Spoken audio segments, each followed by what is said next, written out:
turn this saw on, that vacuum is going to come on automatically, suck the dust away, and it's going to turn off automatically. Hey, how's it going? Barnaby here, coming to you from the Festool booth, where we're going to be talking about the Festool plunge cut saw. This is Rick Bush, who knows a lot about the saw. So let's talk about it. First of all, who would this be for?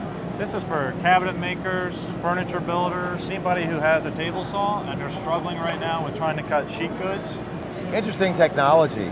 Show us how it works. Well, basically the concept is this is a plunge cutting circular saw. You notice right now it's not like a regular circular saw with the blades hanging out and the guard is there. It's all contained inside until I'm ready to use it. Yep. I release it and there it is.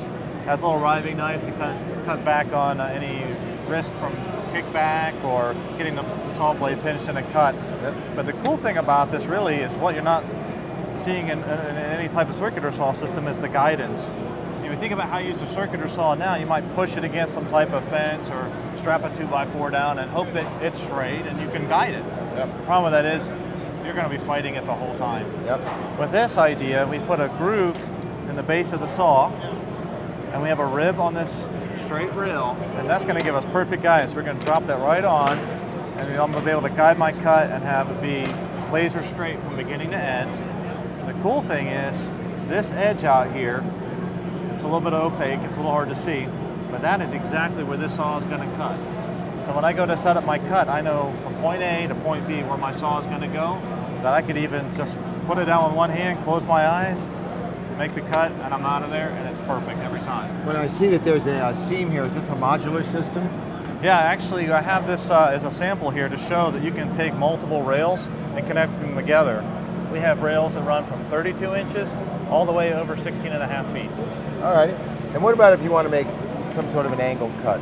If you want to do track system? You want to do a little bevel cut while you're at it?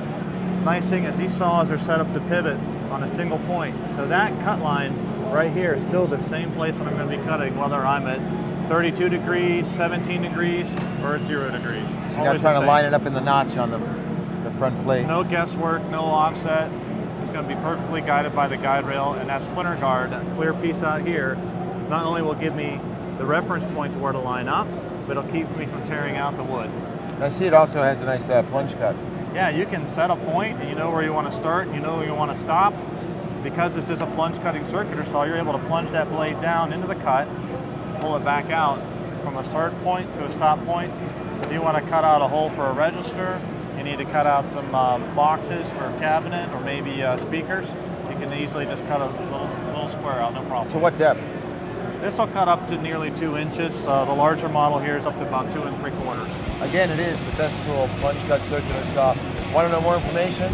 More specs? We've got it for you right here at toolselect.com. It's all about real stats, real people, real easy.